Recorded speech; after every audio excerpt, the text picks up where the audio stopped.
Alkitab mencatat dan realitas sehari-hari menunjukkan bahwa Tuhan adalah pribadi yang kuasanya tidak terbatas. Ia tidak pernah kewalahan untuk menolong saudara. Yang perlu saudara lakukan adalah menyediakan wadah untuk menampung kuasanya itu. Apakah wadah tersebut? Perlu diingat bahwa iman semata-mata namun bila bukan kepada pribadi yang tepat tidak akan ada gunanya. Iman kepada pribadi yang tepat diwujudkan dalam tindakan yang tepat dan dalam sikap yang tepat merupakan wadah yang memungkinkan saudara mengalami kuasa Tuhan yang membuka jalan keluar dan memulihkan. Bapak Ibu Saudara sekalian, selamat datang di ibadah Gereja Kristen Perjanjian Baru Fajar Pengharapan. Saling membangun dan saling menguatkan adalah salah satu hal yang penting dalam pertumbuhan rohani kita. Kesan atau kelompok saling memperhatikan adalah sarana di mana kita dapat melakukan hal tersebut. Bila Anda belum terlibat di dalamnya, segera hubungi nomor yang tertera di layar, agar pengurus kesan dapat membantu Anda. Memiliki relasi yang akrab dengan Tuhan akan menguatkan iman kita dalam menghadapi setiap tantangan kehidupan. Ikuti pertemuan doa oasis yang diadakan setiap hari Rabu pukul 10 pagi secara onsite di Jalan Pasir Koja 58 dan juga pertemuan doa kontemplatif setiap hari Kamis melalui kanal YouTube Doa Fajar Pengharapan yang dapat Anda ikuti di sepanjang hari. Bersyukur kepadanya karena kita memiliki Allah yang peduli dan Allah yang bersedia menjawab doa-doa kita. Kirimkan beban doa Anda ke nomor WhatsApp 0811 841 765. Para pendoa gereja kita akan mendukung Anda dengan mendoakan setiap beban dan pergumulan Anda tersebut. Informasi dan pengumuman penting lainnya dapat Anda lihat dan ikuti di bagian menjelang akhir ibadah ini. Selamat beribadah.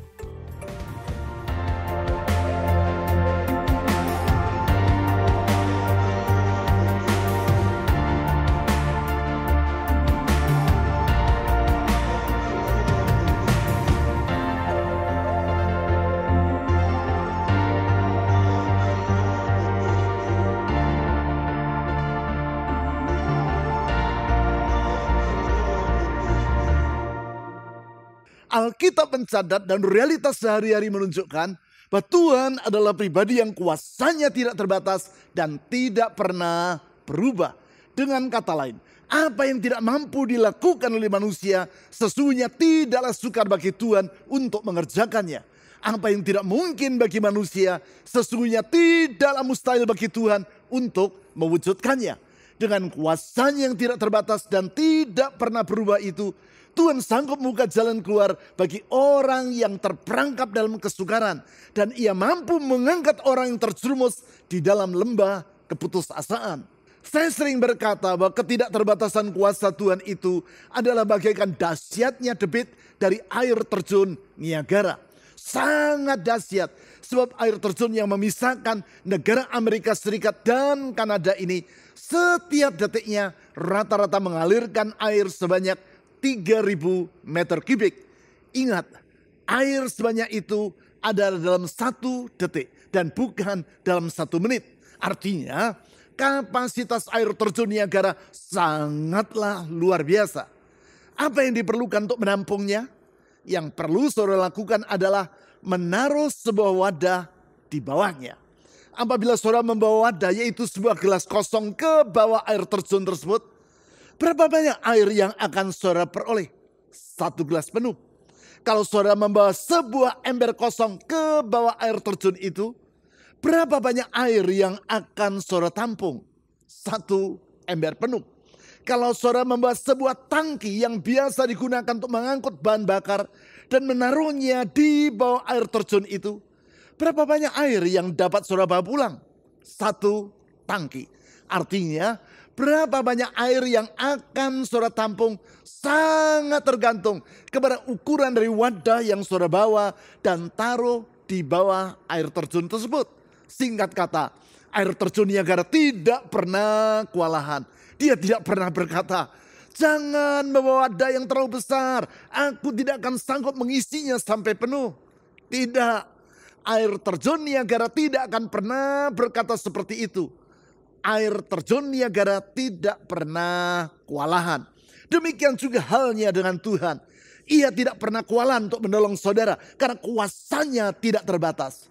Yang perlu saudara lakukan adalah menyediakan wadah untuk menampung kuasanya itu. Lalu, apakah wadah tersebut? Guna menjawab pertanyaan ini, saya ajak saudara membaca Markus pasal 5 ayat 24 sampai 34. Di ayat-ayat tersebut dicatat sikap dan tindakan seorang perempuan yang mengalami sakit pendarahan selama 12 tahun. Dan bagaimana kuasa Tuhan menyembuhkan dan memulihkan dirinya. Kita akan membaca ayat-ayat itu secara bertahap dan mengambil pelajaran dari setiap tahapan tersebut.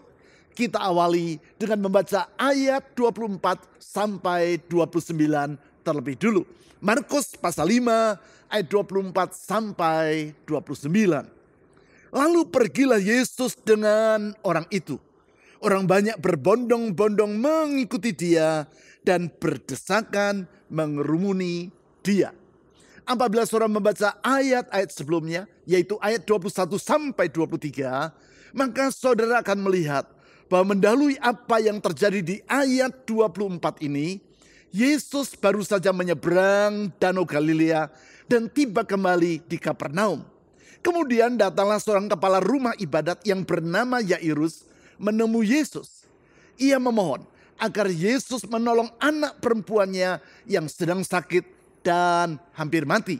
Menanggapi permintaan dari Yairus, sebagaimana yang dicatat di ayat 24, maka pergilah Yesus ke tempat kediaman dari kepala rumah ibadat tersebut. Sedangkan orang banyak berbondong-bondong mengikuti dia dan berdesakan mengerumuni Yesus. Mari kita baca ayat-ayat selanjutnya.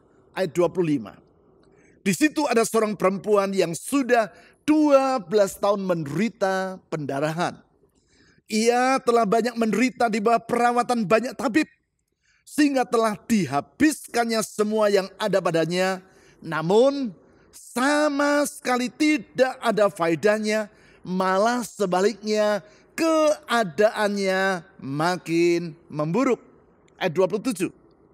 Dia sudah mendengar tentang Yesus. Maka di tengah-tengah orang banyak itu ia mendekati Yesus dari belakang dan menyentuh jubahnya.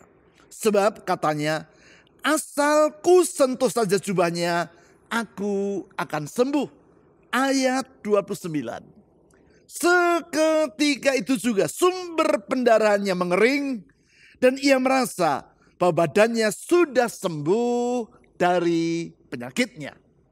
Ayat-ayat yang baru saja kita baca ini merupakan kelanjutan dari dua peristiwa yang telah kita pelajari atau telaah di dalam 2 minggu yang lalu secara berturut-turut. Dua peristiwa yang dicatat di dalam Markus pasal 4 ayat 35 sampai pasal 5 ayat 20. Yaitu yang menunjukkan tentang ketidakterbatasan dari kuasa Tuhan. Peristiwa yang pertama yaitu ia menedukkan angin topan di Danau Galilea. Dan peristiwa yang kedua adalah ia mengusir roh-roh jahat yang merasuk seseorang di Gadara atau Gerasa, yaitu wilayah yang terletak di seberang Danau Galilea. Apabila peristiwa yang pertama menunjukkan kuasa Tuhan atas kekuatan alam, maka peristiwa yang kedua menunjukkan kuasa Tuhan atas roh-roh jahat. Sekarang, di ayat-ayat yang baru saja kita baca tadi, yaitu ayat 24 sampai 29 dan ayat-ayat selanjutnya, yaitu sampai dengan ayat 34, kita melihat peristiwa yang ketiga yang menunjukkan kuasa Tuhan atas sakit penyakit. Dalam hal ini, sebagaimana yang ditulis di ayat 25, yaitu sakit yang diderita oleh seorang perempuan yang sudah 12 tahun menderita pendarahan. Dapat kita bayangkan, sakit tersebut mengakibatkan kondisi fisik perempuan ini semakin melemah dan kesehatannya semakin menurun. Selama 12 tahun tersebut, ia bukannya tidak berupaya untuk mencari jalan keluar guna mengatasi kemerosotan dan penderitaan yang ia alami. Di ayat 26 dicatat bahwa ia telah berupaya untuk berobat kepada banyak tabib. Hanya saja semua upaya tersebut tidak mendatangkan manfaat, alias ia tidak mengalami kesembuhan dan malah keadaannya makin memburuk. Artinya Semua upaya yang telah ditempuh oleh perempuan ini tidak berhasil menghentikan kemerosotan jasmania yang ia alami. Bukan itu saja. Sebagaimana yang juga ditulis di ayat 26, semua upaya yang ia lakukan itu telah menghabiskan semua harta yang ada padanya. Dengan kata lain, di saat itu perempuan tadi benar-benar dalam keadaan tidak berdaya dan berada di titik yang paling dalam dari lembah kehidupan yang ia alami. Kalau sebelumnya, setiap kali ia mendengar berita tentang seorang tabib yang dikatakan mampu mengobati penyakit seperti yang ia derita, maka perempuan ia akan segera pergi untuk berobat pada tabib itu. Namun sekarang, ia tidak lagi mampu melakukannya. Mengapa? Karena hartanya sudah habis. Sehingga ia tidak lagi memiliki dana untuk pergi berobat. Singkat kata, perempuan ini bukan saja dalam keadaan terpuruk, tetapi juga menghadapi jalan buntu sehingga tidak lagi memiliki hari esok yang dapat ia harapkan. Apakah sementara saudara mengikuti uraian firman Tuhan ini, saudara juga berada dalam keadaan yang sama dengan perempuan tersebut?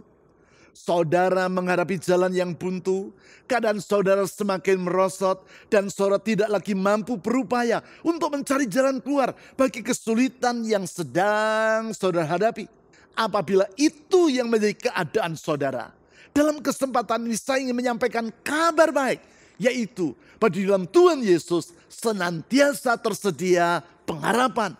Kuasanya tidak terbatas, sehingga tidak ada yang mustahil bagi dia.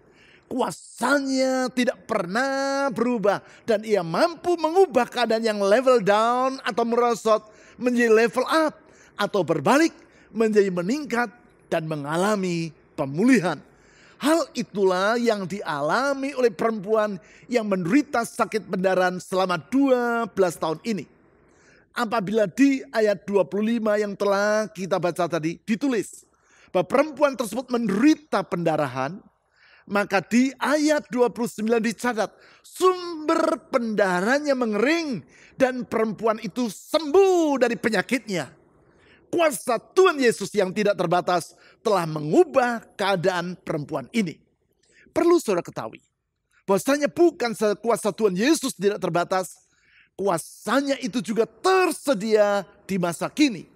Apabila 2000 tahun yang lampau, dia sanggup menyembuhkan dan memulihkan keadaan perempuan yang kesehatannya semakin merosot itu, hari ini pun dia tetap sanggup melakukan hal yang sama. Ia sanggup mengubah segala-galanya sehingga menjadi lebih baik. Kuasanya yang tidak terbatas memungkinkan hal itu. Tadi saya berkata bahwa kuasa Tuhan yang tidak terbatas tersebut adalah bagaikan air terjun Niagara yang kapasitasnya sangat luar biasa. Apabila untuk menampung air dari air terjun Niagara, yang perlu saudara lakukan adalah membawa dan menaruh wadah yang tepat di bawahnya. Maka apakah wadah yang diperlukan untuk menampung kuasa Tuhan? Di ayat-ayat yang telah kita baca tadi dan ayat-ayat selanjutnya, kita dapat menarik pelajaran bahwa untuk mengalami kuasa Tuhan, yang pertama diperlukan iman. Saya ulangi, untuk mengalami kuasa Tuhan yang pertama diperlukan wadah yang bernama iman. Iman yang menampung kuasa dan anugerah Tuhan itulah yang memungkinkan perempuan ini mengalami mukjizat kesembuhan. Sehingga di ayat 29 yang telah kita baca tadi ditulis, seketika itu juga sumber pendarahannya mengering dan ia merasa bahwa badannya sudah sembuh dari penyakitnya. Memang untuk mengalami kuasa Tuhan yang memulihkan dan membalik keadaan, peranan dari iman tidak dapat diabaikan. Iman yang bagaikan wadah untuk menampung kuasa Tuhan. Tadi saya berkata, seberapa besar pun wadah yang saudara gunakan, air terjun Niagara dengan mudah akan dapat mengisinya. Ia tidak pernah kewalahan. Sehingga berapa banyak air yang dapat saudara tampung, hal itu sangat tergantung kepada kapasitas dari wadah yang saudara gunakan. Kalau saudara menggunakan gelas sebagai wadahnya, saudara akan memperoleh air sebanyak 1 gelas. Bila saudara menggunakan ember, maka saudara akan memperoleh air sebanyak 1 ember. Sekarang, kalau saudara membawa sebuah drum kosong dan menaruhnya di bawah air terjun Niagara, berapa banyak air yang akan saudara dapatkan? 1 drum? Belum tentu. Sebab bisa jadi saudara tidak mendapat air 1 tetes pun. Mengapa? Karena tergantung. Apakah drum itu saudara buka atau tutup? Kalau drum tadi dalam keadaan tertutup, maka berapa jam pun saudara menaruhnya di bawah air terjun Niagara, tetap saja drum itu akan berada dalam keadaan kosong dan sama sekali tidak akan terisi oleh air. Begitu pula dengan kehidupan saudara. Apabila saudara datang kepada Tuhan dengan hati yang tertutup, maka berapa lama pun saudara berdoa, tetap saja saudara tidak akan mengalami kuasa Tuhan yang tidak terbatas itu. Namun, kalau saudara datang kepada Tuhan dengan penuh iman, maka saudara akan mengalami kuasanya yang mengangkat dan memulihkan. Iman seperti itulah yang ada pada perempuan tadi. Dan itulah yang membedakan dirinya dengan orang banyak yang ada di sekitar dirinya. Tentang hal itu, di ayat 30 dan 31 ditulis sebagai berikut. Pada saat itu juga, Yesus mengetahui bahwa ada kuasa yang keluar dari dirinya. Lalu ia berbalik di tengah orang banyak dan bertanya, siapa yang menyentuh jubahku? Murid-muridnya menjawab, engkau melihat bagaimana orang-orang ini berdesakan mengerumunimu. Dan engkau bertanya, siapa yang menyentuh aku? Artinya, di saat itu bukan hanya perempuan itu saja. Namun ada banyak orang lain yang juga menyentuh Yesus. Hanya saja di sini terdapat perbedaan antara sentuhan perempuan ini dengan sentuhan orang banyak tersebut. Perbedaan itu mengakibatkan di saat perempuan ini menyentuh jubah Yesus, seketika itu juga ada kuasa yang keluar dari diri Yesus. Sedangkan sentuhan orang banyak tadi tidak mengakibatkan hal yang sama. Jadi, apakah perbedaan di antara kedua sentuhan tersebut? Di ayat 34 kita memperoleh jawabannya. Mari kita baca ayat itu dengan membacanya dari ayat 32. Lalu ia, yaitu Yesus, memandang sekelilingnya untuk melihat perempuan yang telah melakukan hal itu, telah menyentuh jubahnya. Ayat 33. Perempuan itu yang menjadi takut dan gemetar ketika mengetahui apa yang telah terjadi atas dirinya, tampil dan sujud di depan Yesus dan dengan jujur memberitahukan segala sesuatu kepadanya. Ayat 34. Lalu katanya kepada perempuan itu. Mari kita baca kalimat selanjutnya dengan suara yang nyaring serta serempak. 1, 2, 3. Hai anakku, imanmu telah menyelamatkan engkau. Pergilah dengan damai dan tetaplah sembuh dari penyakitmu. Apakah yang membedakan sentuhan perempuan ini dengan sentuhan orang banyak yang berkerumun di sekitar Yesus tadi? Iman. Seperti yang Tuhan Yesus katakan di ayat 34. Perempuan ini menyentuh jubah Yesus dengan iman. Sedangkan orang banyak yang berdesakan itu menyentuh Yesus dengan tidak sengaja dan bukan dengan iman. Berarti apabila saat ini saudara menghadapkan kuasa Tuhan, mengubah kemerosotan yang sedang saudara alami menjadi pemulihan, mengubah level down menjadi level up, maka yang saudara perlu lakukan adalah datang kepada Tuhan dengan membawa wadah, yaitu iman kepada Kristus. Iman atau percaya bahwa kuasanya tidak terbatas. Iman bahwa Tuhan Yesus mampu memulihkan keadaan saudara. Iman bahwa di dalam Tuhan Yesus tersedia jalan keluar bagi keadaan yang sedang saudara alami. Jalan keluar karena di dalam Tuhan tidak ada perkara yang mustahil. Selanjutnya Yang kedua, untuk mengalami kuasa Tuhan yang tidak terbatas diperlukan tindakan. Saya ulangi. Yang kedua, wadah untuk mengalami kuasa Tuhan yang saudara perlukan adalah tindakan. Di dalam hal ini yaitu tindakan iman. Sebab tanpa tindakan, maka sesungguhnya iman hanyalah sekadar suatu slogan yang tidak akan pernah mengubah harapan menjadi kenyataan. Hal ini sama seperti seorang yang datang berobat kepada dokter. Setelah memeriksa keadaan orang tersebut, kemudian dokter tadi berkata, mulai hari ini saudara tidak boleh lagi mengkonsumsi makanan yang mengandung kadar gula yang tinggi. Berolahragalah dengan teratur dan beristirahatlah secara cukup. Selain itu, minumlah obat yang saya tulis di resep ini sampai habis. Menanggapi nasihat sang dokter, orang tadi berkata, siap dok, apa yang dokter nasihatkan pasti akan saya kerjakan. Dan obat yang dokter berikan akan saya minum dengan tertib. Keluar dari ruang praktek dokter, orang itu bertemu dengan istrinya. Sang istri bertanya, apa kata dokter?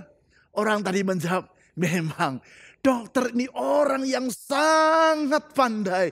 Ia sangat mengetahui kondisi kesehatan saya. Semua nasihat yang ia berikan sangat mantap. Dan resep obat yang ia tulis juga sangat tepat. Saya percaya dokter ini pasti dapat menolong saya agar sembuh dari sakit yang saya derita. Hanya saja sudah itu ia mampir di rumah makan dan memesan makanan-makanan yang mengandung kadar gula yang tinggi. Ia juga tidak pergi ke apotek untuk membeli obat sesuai dengan resep yang ditulis oleh sang dokter.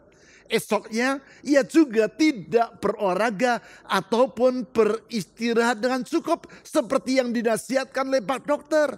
Singkat kata, obat-obat yang diberikan dokter ia abaikan dan semua nasihat dokter tidak satu pun yang ia turuti. Sedangkan kepada semua orang ia selalu berkata, saya percaya kepada apa yang dokter itu katakan. Apakah pernyataan orang tadi bahwa ia percaya kepada sang dokter itu bermanfaat bagi kesehatannya? Sama sekali tidak bermanfaat. Begitu juga halnya dengan iman kepada Tuhan. Bila tidak diwujudkan dalam tindakan, maka iman yang seperti itu tidak akan menghasilkan dampak seperti yang diharapkan. Itulah sebabnya di dalam Yakobus pasal 2 ayat 17 ditulis, jika iman itu tidak disertai perbuatan, iman itu pada hakikatnya mati. Iman yang hidup, yaitu yang diwujudkan dalam tindakan, itulah yang ada pada perempuan yang menderita pendarahan tadi. Di ayat 27 sampai 28 yang telah kita baca ditulis sebagai berikut. Dia sudah mendengar tentang Yesus. Perempuan ini sudah mendengar tentang Yesus. Maka di tengah-tengah orang banyak itu ia mendekati Yesus dari belakang dan menyentuh jubahnya. Sebab katanya, asal ku sentuh saja jubahnya, aku akan sembuh. Mendengar tentang Yesus, yaitu bagaimana Yesus telah melakukan pelbagai mujizat. Harapan tumbuh kembali dalam diri perempuan ini. Kalau sebelumnya ia sudah berputus asa dengan keadaan dirinya, sekarang ia melihat secercah harapan terbit dalam hatinya. Harapan yang disertai dengan iman. Sebagaimana orang lain telah mengalami pertolongan Tuhan, demikian pula ia akan mengalami kuasa Tuhan yang menyembuhkan. Di dalam iman itu ia bertindak. Ketika mendengar bahwa Yesus sedang lewat di jalan tempat ia sedang berada, maka ia segera berusaha untuk menyentuh Yesus. Sebab seperti yang ditulis di ayat 28, ia percaya asal ia dapat menyentuh jubah Yesus, maka ia akan sembuh. Oleh karena itu ia tidak berdiam diri, namun bertindak dan menyentuh jubah Yesus. Ia tidak sekadar menonton Yesus lewat di hadapannya, namun ia bergerak dan menjangkau jubah Yesus. Iman yang diwujudkan dalam tindakan tersebut mengakibatkan ia mengalami kuasa Tuhan. Sehingga seperti yang ditulis di ayat 29, ia mengalami kesembuhan dan pemulihan. Sesungguhnya imannya kepada Tuhan Yesus, yaitu iman dalam tindakan itu, tidaklah sia-sia. Sekarang, untuk mengalami kuasa Tuhan yang mengubah kemerosotan menjadi pemulihan, maka yang ketiga diperlukan kegigihan. Saya ulang, yang ketiga, untuk mengalami kuasa Tuhan diperlukan kegigihan. Memang kegigihan dan iman tidaklah dapat dipisahkan dan berjalan dengan seiring. Sehingga dapat dikatakan bahwa kegigihan adalah bukti dari iman. Artinya orang yang sungguh-sungguh beriman akan berjuang dengan gigih sampai yang menjadi harapannya terwujud. Alkitab penuh dengan contoh tentang hal tersebut. Abraham yang disebut sebagai bapak orang beriman itu dengan gigih menunggu selama 25 tahun sampai janji Tuhan digenapi, yaitu bahwa ia dan Sarah istrinya memperoleh keturunan. Elia yang merupakan contoh dari orang yang berdoa dengan iman harus berdoa secara berulang-ulang. Baru doanya, yaitu agar Tuhan mengirim hujan, dikabulkan. Dengan kata lain, iman tidak dengan sendirinya akan membuat keadaan menjadi lebih mudah. Namun iman akan memampukan orang untuk berjuang menghadapi kesukaran dengan gigih.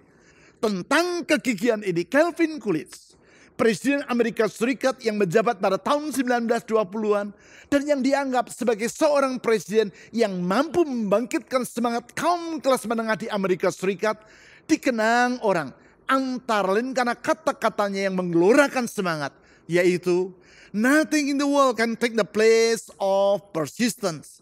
Talent will not. Nothing is more common than unsuccessful people with talent. Genius will not. Unrewarded genius is almost a proverb. Education will not. The world is full of educated derelicts. Persistence and determination alone are omnipotent. Kalau saya terjemahkan, tidak ada apapun di dunia yang dapat menggantikan kegigihan. Bakat tidak akan menggantikannya. Tiada yang lebih umum melebihi orang yang berbakat namun tidak berhasil. Kepandaian tidak akan menggantikannya. Orang yang jenius namun tidak menghasilkan apa-apa merupakan suatu kenyataan umum. Pendidikan tidak akan menggantikannya. Dunia penuh dengan orang yang berpendidikan namun hidup dengan tidak berguna. Kegigihan dan keteguhan hati sajalah yang paling menentukan. Kegigihan seperti itulah yang ada pada perempuan yang sakit pendarahan tadi. Harapan dirinya untuk bertemu muka dengan muka dan memohon pertolongan Tuhan Yesus menghadapi kendala, yaitu keberadaan orang banyak yang berkerumun dan berdesak-desakan di sekitar Tuhan Yesus. Tentang hal ini perlu diketahui bahwa berdasarkan hukum Taurat, yaitu seperti yang ditulis dalam Imamat pasal 15 ayat 19, seorang perempuan yang mengalami pendarahan dipandang sebagai pribadi yang najis. Apa saja yang disentuhnya, termasuk orang lain yang bersentuhan dengan dirinya, akan ikut menjadi najis. Bagi orang Yahudi, kondisi yang najis ini merupakan keadaan yang sangat serius. Sehingga perempuan yang sakit pendarahan harus menjauh dari orang banyak agar tidak membuat orang lain ikut menjadi najis seperti dirinya. Dalam situasi yang serba sulit itu, perempuan ini memberanikan dirinya untuk bertindak guna mengalami pertolongan Tuhan. Itu sebabnya seperti yang ditulis di ayat 27, ia mendekati Yesus dari belakang dan menyentuh jubahnya. Ia tidak dapat menerobos kerumunan orang banyak itu secara terang-terangan. Sebab tentu mereka akan mengusir dirinya karena keadaannya yang najis itu. Itulah sebabnya ia mendekati Yesus dari belakang dan dengan diam-diam menyentuh jubahnya. Alhasil, ketika Yesus memandang sekelilingnya guna mencari siapa yang telah menyentuh jubahnya, maka di ayat 33 tadi ditulis, perempuan itu yang menjadi takut dan gemetar ketika mengetahui apa yang telah terjadi atas dirinya, tampil dan sujud di depan Yesus dan dengan jujur memberitahukan segala sesuatu kepadanya, kepada Yesus. Dalam rasa takut ia mengaku bahwa ia telah menyentuh Yesus secara diam-diam. Ia merasa takut sebab bila Yesus menganggap bahwa dirinya telah najis karena sentuhan perempuan tersebut, maka tentu Yesus akan menjadi marah. Namun sebaliknya dia menegur perempuan ini. Di ayat 34 Yesus berkata, "Hai anakku, imanmu telah menyelamatkan engkau. Pergilah dengan damai dan tetaplah sembuh dari penyakitmu." Sapaan Yesus dengan berkata, "Hai anakku" ini menunjukkan belas kasihan Yesus kepadanya. Sebaliknya dia memarahi perempuan tersebut karena telah menyentuh dirinya walaupun perempuan itu dalam keadaan najis. Yesus menerima perempuan itu dan menghargai kegigihan imannya. Kegigihan iman yang mengakibatkan perempuan ini mengalami pemulihan dan kesembuhan. Kegigihan iman yang mengakibatkan perempuan ini mengalami kuasa Tuhan yang tidak terbatas. Hari ini kita melihat pentingnya iman yang diwujudkan dalam tindakan dan kegigihan. Iman kepada Tuhan Yesus yang kuasanya tidak terbatas dan yang merupakan wadah untuk menampung kuasa tersebut. Perlu diingat bahwa iman semata-mata, bahkan kalaupun diwujudkan dalam tindakan serta kegigihan, tetapi bila bukan kepada pribadi yang tepat, maka iman itu juga tidak akan ada gunanya. Dengan kata lain, yang penting di sini bukan hanya iman saja, tetapi juga kepada siapa saudara beriman. Yang penting bukan hanya wadahnya saja, tetapi di bawah air terjun yang mana saudara menaruhkan wadah itu. Kalau wadahnya tepat tapi air terjun kering, saudara tidak mendapat apa-apa. Berarti iman yang tepat adalah percaya kepada pribadi yang tepat dan disertai dengan tindakan yang tepat serta sikap yang tepat. Tindakan yang tepat yaitu datang kepada Tuhan Yesus, dan sikap yang tepat yaitu sikap yang gigih, pantang menyerah kepada kesukaran.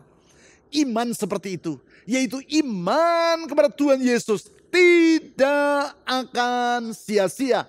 Tuhan Yesus adalah pribadi yang kuasanya tidak terbatas. Dalam kuasanya itu ia sanggup mengubah kemerosotan menjadi pemulihan. Ia mampu keadaan yang level down menjadi level up sekarang. Dalam iman kepada Tuhan Yesus, mari kita datang kepadanya melalui doa. Kuasanya tidak terbatas dan tidak pernah berubah, sehingga tidak ada yang mustahil bagi dia. Mari kita berdoa. Tuhan Yesus, kami percaya kuasa-Mu tidak terbatas dan tidak pernah berubah. Kalau 2000 tahun yang lampau Engkau mampu dan mau memulihkan seorang perempuan yang keadaannya semakin lama semakin merosot, hari ini pun Engkau tetap mau dan mampu melakukan yang sama. Dari level down menjadi level up, dari hidup yang terpuruk mengalami hidup yang dipulihkan, dari kesehatan yang terpuruk menjadi kesehatan yang dipulihkan, dari harapan yang terpuruk menjadi harapan yang dipulihkan, dari keadaan ekonomi yang terpuruk menjadi keadaan ekonomi yang dipulihkan, dari rumah tangga yang terpuruk menjadi rumah tangga yang dipulihkan. Karena di dalam Engkau ada pengharapan yang tidak mengecewakan. Kuasa-Mu yang tidak terbatas menjadikan segalanya mungkin bagi dirimu. Tidak ada yang mustahil bagi Engkau. Di dalam Tuhan Yesus ada pengharapan yang tidak mengecewakan. Kami datang dengan iman kepada-Mu dalam penuh pengharapan, memohon uluran tangan-Mu yang menyembuhkan, uluran tangan-Mu yang memulihkan, uluran tangan-Mu yang membentangkan masa depan yang penuh pengharapan itu. Tuhan Yesus, dengar doa kami, karena kepada-Mu dalam nama-Mu ya Tuhan Yesus kami telah berdoa. Amin.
Berikut adalah beberapa informasi dan pengumuman penting dari gereja kita yang dapat Anda ikuti.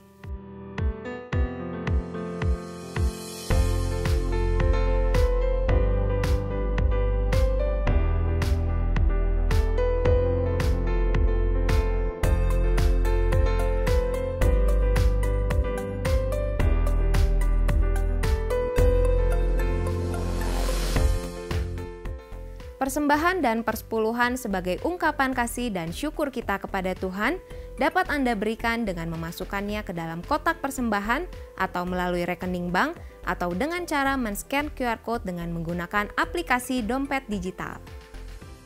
Ibadah online GKPB Fajar Pengharapan dapat Anda ikuti setiap saat mulai hari Sabtu pukul 5 sore melalui YouTube, website, dan aplikasi yang tertera di layar.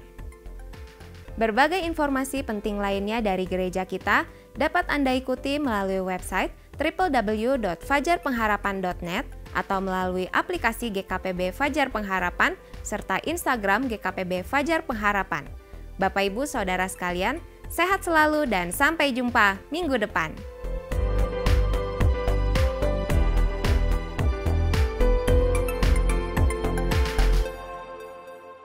Bapak, Ibu, Saudara-saudari, mari kita akhiri ibadah ini di dalam doa. Tuhan Yesus, kami bersyukur firman-Mu adalah sumber hikmat dan pengharapan bagi kehidupan kami. Bawa kami untuk selalu berpegang teguh pada hikmat dan janji setia-Mu saja.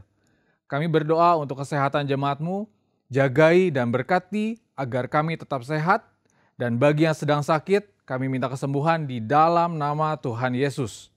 Kami berdoa untuk setiap pekerjaan dan relasi agar apapun yang kami kerjakan dapat berhasil dan dapat menyenangkan hati-Mu.